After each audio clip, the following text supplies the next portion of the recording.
Bonjour à tous, bienvenue pour cette nouvelle bulle lunaire pour la pleine lune du 28 janvier dans le signe du Lion. Je suis heureuse de vous retrouver aujourd'hui. Comme vous le voyez, je suis un peu plus apprêtée que d'habitude avec ce chapeau, mais je me suis dit pourquoi pas. J'en suis là en tout cas. Alors, pour commencer, pour les petites nouvelles de cette fin janvier, je rappelle simplement qu'on date du 30 janvier l'alchimie des astres, pour la formation que je donne pour apprendre à interpréter une carte du ciel, va débuter. Donc vous avez toujours moyen de vous inscrire, ça va se dérouler sur 5 mois, toutes les 2 semaines, vous allez avoir un module pour apprendre les différents éléments d'une carte du ciel et petit à petit commencer à pouvoir interpréter. Et en parallèle à ça, donc en alternance, il y aura également la méditation des 12 signes du zodiaque. Donc je dis méditation, mais en fait c'est comme un condensé d'énergie, donc ça permet finalement d'entrer en relation avec les signes du zodiaque, mais par le biais, ici, énergétique. Donc ça c'est une chose dont je vous ai déjà parlé, je le sais, et également on date du 30 janvier, c'est pas fait exprès, parce que je ne choisis jamais ces dates-là, il y aura un soin de groupe à distance, un recalibrage stellaire, donc ce sera avec l'élément air cette fois-ci, donc c'est sur don volontaire, c'est-à-dire que c'est vous qui voyez qu'est-ce que vous souhaitez ici donner, c'est logique, mais ce que je veux dire par là, c'est que c'est d'un point de vue aussi énergétique, il faut que ce soit juste par rapport à vous, et par rapport à l'univers en tant que tel. Je vous mets les liens, comme d'habitude, vous pourrez voir sur quoi va traiter ce soin en particulier, mais j'ai envie de vous dire, il va être pas mal en relation avec qu'est-ce qu'on va se voir aujourd'hui dans cette vidéo concernant cette pleine lune. Donc, on entre dans le vif du sujet tout de suite. Moi j'ai la carte par ici, mais elle va s'afficher comme d'habitude. Donc qu'est-ce qu'on a? Donc on a une lune en Lion. Bah oui, lune en Lion, vu que c'est une pleine lune en Lion. En face d'elle se trouve le soleil en Verseau, et il est loin d'être tout seul, ici en Verseau. Hop, la carte est partie, je la remets. Donc on a 4 planètes quand même. 4 planètes, donc Saturne, Soleil, Jupiter et Mercure en Verseau. C'est une carte, comme vous le voyez, qui nous marque un aspect qui s'appelle un carré hanté, on appelle ça comme ça, c'est-à-dire qu'on a la Lune qui s'oppose au Soleil et à Saturne et à Jupiter, et il y a un carré, donc hop, il y a un angle droit, qui se forme en direction de Mars et d'Uranus. Donc c'est une forte tension qui est là. Et j'ai envie de vous dire, cette tension est particulièrement importante, car il y a la Lune noire qui est en jeu. Mais bon, avant de vous parler de ce qui se passe dans ce coin-là, on va parler de la pleine lune en Lion. Donc il se passe quoi avec cet axe Lion-Verseau? C'est toujours une quête finalement d'authenticité, mais en même temps avec une volonté d'évolution. La lune en Lion, elle nous parle de besoin. Il y a un besoin de reconnaissance. Ce qui va être intéressant de voir juste après, c'est que ce besoin de reconnaissance ne fonctionne plus. C'est-à-dire que, au niveau en tout cas du pays, ça ne fonctionne plus. On n'a plus envie de faire des choses qui nous limitent, qui nous réfrènent, ça c'est clair. Et d'un point de vue individuel, la question qui est posée par cette carte, c'est quelque part où est-ce que je me suis endormie? Sur quoi je me suis endormie? Donc la Lune nous parle des besoins, nous parle de la sensibilité. Ici en Lion, on peut avoir des réactions assez brusques, notamment parce que cette Lune est en aspect de tension à Mars, donc il peut y avoir de l'agressivité, il peut y avoir des excès de rage, des réactions qu'on ne maîtrise pas quelque part, même si la Lune est opposée à Saturne, il y a une recherche de maîtrise, mais plus que ça, il y a une recherche de repères. Et d'entrée de jeu, les repères que l'extérieur peut nous proposer ne nous convient plus. Il y a un gros ras-le-bol dans cette carte. Mais tout de même, comme je l'ai nommé pour le titre de cette vidéo, c'est sur quoi nous sommes-nous endormis. Sur quoi, nous sommes-nous laissés aller, mais dans le terme, on s'entend un peu plus péjoratif ici. La Lune en Lion va aussi nous parler de créativité. Donc il y a un besoin de se renouveler avec toutes les énergies Verseau, mais tout en étant intègre envers soi-même. Le Soleil, ici en Verseau, conjoint Jupiter, on voit cette confiance. Il y a comme une confiance qui va découler de ce qui va se passer autour de cette fin de mois de janvier, vu que c'est le 28 janvier.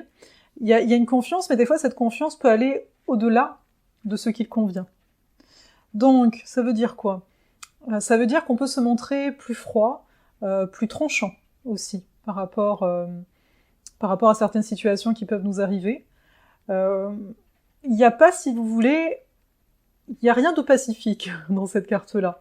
Là, il y a comme une prise de position, au niveau, c'est des signes fixes qui sont en jeu, donc il y a une prise de position, et ok, il y a une forme d'ouverture, on a quand même ça, mais c'est une ouverture qui va être très critique, qui va être très tranchée, qui va sans aucun doute amener une action, ou plutôt une réaction à un Lune carré Mars. Alors pourquoi je dis tout ça ? Parce que j'ai envie de vous parler de la Lune noire, ici et maintenant, après je reviendrai sur les planètes en jeu. Mais la Lune noire ici, elle est pas mal centrale, et comme c'est, on va dire, un point dans une carte qui me tient particulièrement à cœur, bah là c'est vraiment l'occasion de rentrer dedans. Alors, la Lune noire est en Taureau. Une Lune noire Taureau, donc la Lune noire, c'est comment dire, c'est notre don divin, mais en même temps on en a très peur. Donc là, c'est pour ça qu'il y a plusieurs lunes noires. Là, on a les deux au même endroit, Lilith et la licorne, comme dirait ici Luc Biget en termes de référence pour la Lune noire. La Lune noire en Taureau, c'est le mythe du constructeur. Mais dans sa chute, parce que dans toute Lune noire, dans toute histoire de Lune noire, il y a une chute, il a chuté parce qu'il est devenu rentier, c'est-à-dire qu'il y a une forme de paresse. La Lune noire en Taureau, alors ça fait déjà quelques mois qu'elle est dedans, et Uranus était déjà dedans, mais ça nous met vraiment le doigt sur quoi t'es devenu paresseux, à quoi tu ne faisais plus attention, sur quoi tu t'es endormi. Il y a à la fois cette notion de j'ai pu amasser, j'ai pu rester dans mon coin en me disant que tout allait aller bien comme ça, mais à la fois une peur du manque très forte. À savoir que la Lune noire vient nous interroger ici dans cette carte sur notre capacité à agir, Lune noire sur Mars. Il y a comme un interdit à l'action. Également sur mon rapport à la nourriture, mon rapport à la nature, mon rapport à mes 5 sens, la notion de sensualité, d'être dans son corps. Donc, pour beaucoup, ici, la notion d'incarnation. À quel point je suis incarnée, à quel point j'arrive à manifester des choses dans ma vie, à quel point je crois à l'abondance de cette dernière. En ce moment, c'est des choses auxquelles on peut avoir beaucoup de mal à croire. Et c'est intéressant parce que elle nous met le doigt sur... Parce que la Lune est en Lion, donc la notion de créativité est là, je dis pas, c'est pas déconnecté, au contraire. Elle nous met le doigt sur... Tu as tout, réellement tout à l'intérieur de toi, mais tu te l'es jusque-là interdit. On s'est interdit, même d'un point de vue plus large que l'individu, on s'est interdit certains idéaux peut-être, certaines utopies. Alors certains bien sûr y ont été, heureusement, et on le voit bien, on a quand même construit, mais là ça met vraiment le doigt sur la manifestation. Et pour manifester, il faut être incarné complètement. Il faut prendre conscience qu'on a un corps, et qu'un corps, ça demande aussi, parfois, et là avec le carré Mars-Saturne d'autant plus, de faire des pauses. C'est-à-dire des pauses, se reposer, prendre le temps de vivre, chose qu'on n'a pas eu tendance à faire, et vu tout ce qui est en Verseau, il y a, je vous le disais dans la vidéo sur le soleil en Verseau, il y a cette tendance à courir après le temps. Mais là, pour beaucoup de personnes, je pense qu'il peut y avoir de la fatigue, il peut y avoir des douleurs qui remontent. On est dans une remise en question du faire. Comment je fais, comment je m'y prends, et par là même, la peur du manque. C'est très difficile de ralentir. Pour ceux qui sont à leur compte, vous devez le savoir, et même ceux qui ne sont pas à leur compte, c'est de dire, bah là, en fait, je suis peut-être pas malade, mais je sens que je suis fatiguée, j'en peux plus, et donc de ralentir. Et d'avoir la foi que le fait de ralentir, bah après, j'aurai plus d'énergie, ce qui est totalement logique, en fait, mais on ne veut pas y croire, parce qu'il y a la peur du manque, il y a la peur de, oui, mais si je fais ça, peut-être que ça va être mal vu, peut-être que je vais perdre tel ou tel avantage, allez savoir. Sans parler de la perte d'argent en tant que telle pour certains. Donc là, cette lune noire, donc la lune noire, on la travaille toujours en croix. Donc elle est là, elle est sur Mars, donc on voit un interdit de l'action, mais en même temps, parfois, on est dans l'extrême inverse avec la lune noire, ça pourrait être un extrême, donc rentrer dedans. Et on le voit que c'est comme une cocotte minute ici.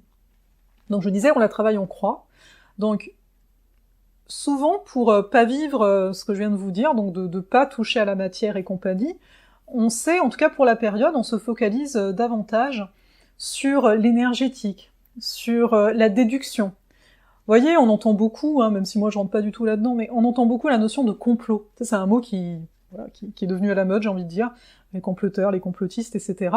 Et c'est très dans l'énergie Scorpion, qui est face à la lune noire. C'est-à-dire, on va rester dans une forme de déduction, mais qui ne s'appuie pas sur du réel. Quand je dis que ça ne s'appuie pas sur du réel, je parle pas que c'est faux, parce que j'en sais rien, je suis pas dans la tête des gens. Ce que je veux dire par là, c'est que là, concrètement, là, quand je sors dehors, si je me coupe justement de toute cette actualité, etc., ce n'est pas matière. C'est dans ce sens-là que je dis ça. Donc il y a beaucoup de personnes qui peuvent quelque part rentrer là-dedans, créer une complication, alors que ce qui est demandé, enfin ce qu'on souhaite tous finalement, j'ai envie de dire, enfin je pense, va pas faire de généralité, mais c'est de vivre simplement, sereinement, avec la nature, en connexion avec nous également. Et là, en ce moment, c'est comme si il y a beaucoup d'ouvrages dans la tête, on a peur d'une manipulation, il y a le danger, on a peur des autres et compagnie. Vous voyez, il y a tout ça.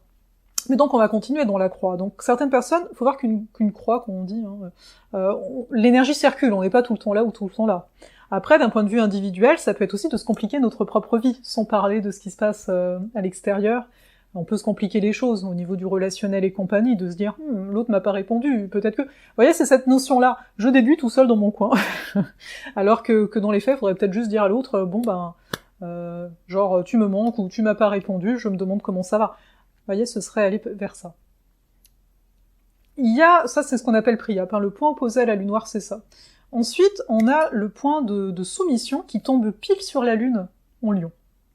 Le point de soumission, c'est qu'est-ce que je vais faire pour être aimé? Et on est dans une période où il y a une partie qui veulent répondre, la lune Lion me fait beaucoup penser à la notion de patrie, il y en a beaucoup qui veulent répondre à la mère patrie. Pour se sentir en fait unis dans quelque chose. Mais c'est un point de soumission. Donc là, ce qu'on va essayer de faire, c'est de cesser de garder des engagements qui n'ont plus de sens pour nous. Parce qu'il y a de ça.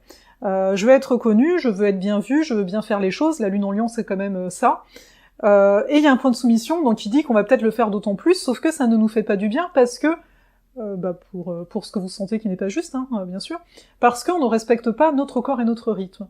Donc là, de faire bien attention, j'ai envie de dire à ça, donc peut-être êtes-vous engagé, et qu'en fait, ça ne vous donne pas de joie. Mais parce que vous vous êtes engagé, et c'est normal de faire ça. Pour certaines personnes, peut-être que vous ne vous rendez même pas compte que vous avez cette croyance que c'est normal, donc vous ne remettez même pas en question tel ou tel engagement. Quand je parle d'engagement, c'est des choses qu'on fait, bien entendu, c'est bien sûr des engagements avec d'autres personnes, c'est des activités, en fait, qu'on peut tenir, alors que peut-être ça ne nous correspond pas.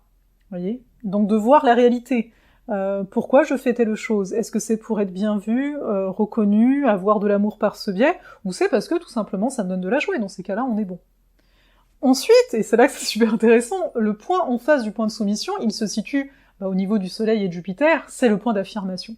Et le point d'affirmation, par rapport à la croix de la lune noire, c'est vraiment... comment dire? C'est là où on entre en colère. Et c'est pour ça, en tout début, je vous disais, il y a beaucoup de tension et il y a pas mal de colère, et la colère du Verseau, c'est une colère qui est tranchante, qui est froide, qui est limite méthodique, qui pourrait être scientifique. Donc là, on pourrait voir plusieurs choses. On pourrait voir soit qu'on se confronte à un domaine scientifique qui édicte, on va dire, une loi, qui paraît sévère, parce que attends, c'est la science, et ça on le sait que ça fait quand même des générations et des générations que la science, on remet pas en question, quoi.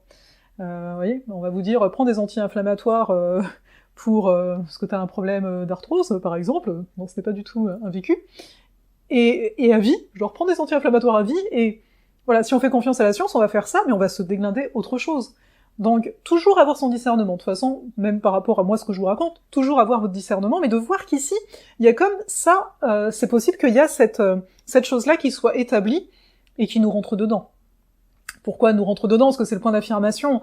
Donc, il va y avoir des colères, mais peut-être des colères où il y aura coupure, en fait. C'est-à-dire qu'ici, par rapport à cette carte, on a quand même Mars toujours conjoint Uranus, mais là, il forme son carré à Jupiter et le Soleil. Je pense qu'il y aura parti pris, c'est-à-dire qu'il y aura une cassure plus forte. On peut imaginer ce qu'on veut, on s'entend, mais disons qu'il y a un confinement. Certaines personnes vont dire ok, et d'autres vont dire non, mais là ce sera un non, quoi, mais un vrai non. C'est-à-dire pas on fait semblant, on fait un petit peu, non, on vient dire que ça ne nous convient pas, parce que c'est plus possible comme ça. C'est un exemple. c'est pas forcément là que ça se passe. À chaque fois que je le dis, parce qu'en astrologie, on va toujours ressentir les ambiances, hein, les énergies, mais la forme, ça dépendra toujours de nous, en tant qu'individu et donc en tant que groupe. Et heureusement, hein, ce fameux libre arbitre, on l'a toujours. Mais là, on voit qu'il y a quelque chose qui ne passe pas. Donc, on a également, et là, c'est là où moi ça me questionne aussi, on a Mercure, qui est en Verseau, mais qui est tout seul. Il parle à personne. Donc il n'y a pas d'aspect, il n'y a pas de trait, si vous voulez. Bon, il y en a pas. Donc un Mercure Verseau sans aspect, soit ça va être très fort, soit au contraire il va être minime.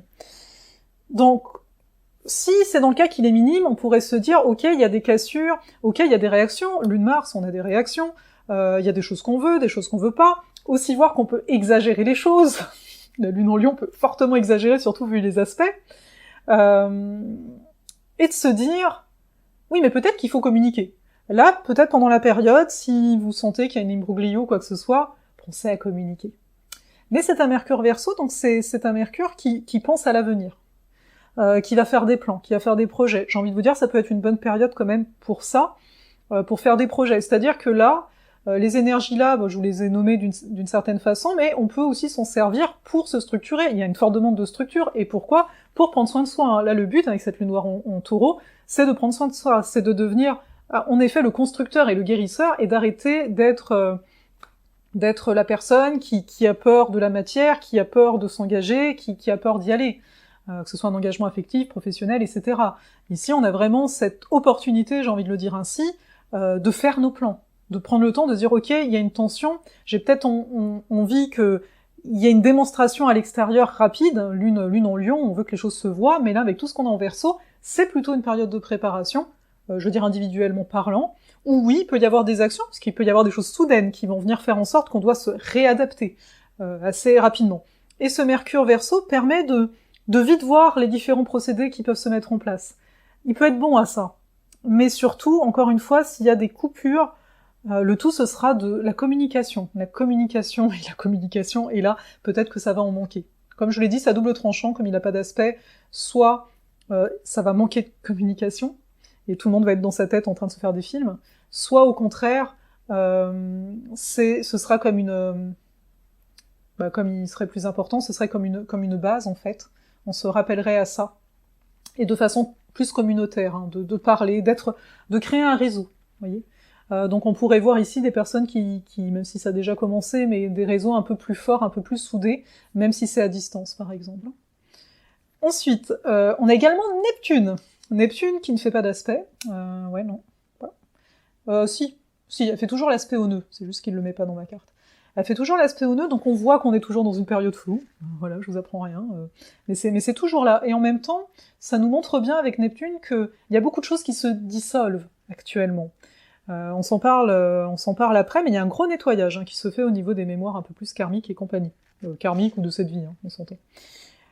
On a un autre point important quand même à citer, c'est la conjonction Vénus-Pluton.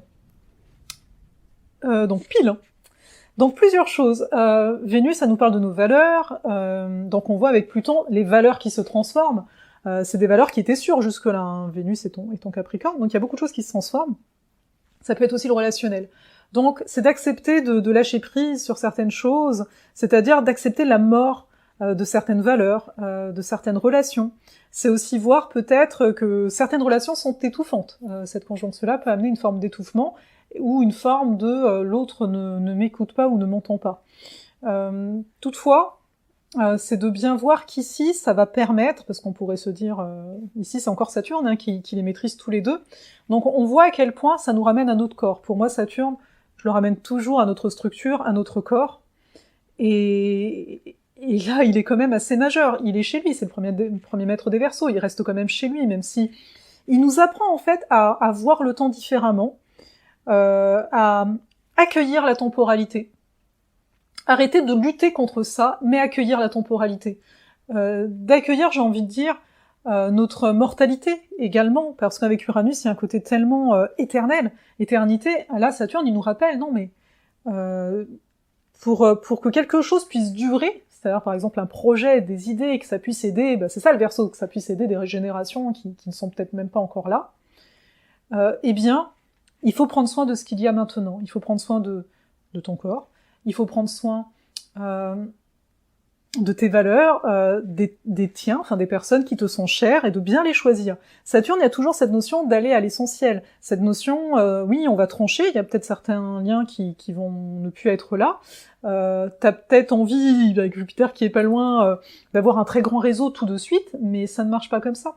Donc c'est de nous rappeler finalement à des fondamentaux qu'on peut avoir tendance à oublier. C'est pas la quantité qui compte ici, ça va vraiment être la qualité de nos échanges, la qualité de nos idées, et la qualité finalement de ceux qui comptent réellement pour nous. Donc on n'a pas besoin d'avoir 36 000 choses, mais au contraire de bien faire chaque chose, et afin de profiter aussi du temps qui est à nous maintenant. Voilà, je vais m'arrêter là pour cette carte. Alors c'est sûr que je vous ai embarqué dans la lune noire, mais pour moi j'adore ça, et je veux dire, c'était trop tentant. Et puis je trouve que ça a vraiment énormément de sens là sur le coup. Donc je vais vous souhaiter une belle période de pleine lune, une belle période de transformation, et encore une fois, prenez soin de vous, comprenez que vous êtes essentiel, que c'est pas grave en termes d'engagement, là, vaut mieux repousser quelque chose ou l'annuler, dépendant, plutôt que d'y aller et de se faire violence. Parce que finalement, cette violence qu'on va s'infliger en faisant des choses, même si on dit « oh non mais c'est pas grand-chose », si au bout d'un moment ça se cumule, c'est quelque chose, et vu les aspects de cette carte, ça nous le rappelle en fait. C'est ça les changements aussi à faire à l'intérieur de nous. Je vous laisse là-dessus. Alors peut-être, je vous dis au recalibrage, le 30 janvier, qui sait, et peut-être même, vous allez suivre, certains se sont bien sûr déjà inscrits, donc ça va me faire plaisir de commencer cette nouvelle aventure de l'alchimie des astres avec ceux qui veulent être présents, parce que on va être quand même sous l'auspice de Saturne carré Uranus, donc arriver à se détacher de l'ancien tout en préservant sa structure pour aller vers un certain avenir dans le sens où on le crée ensemble. Allez, belle journée ou belle soirée, et à la prochaine vidéo.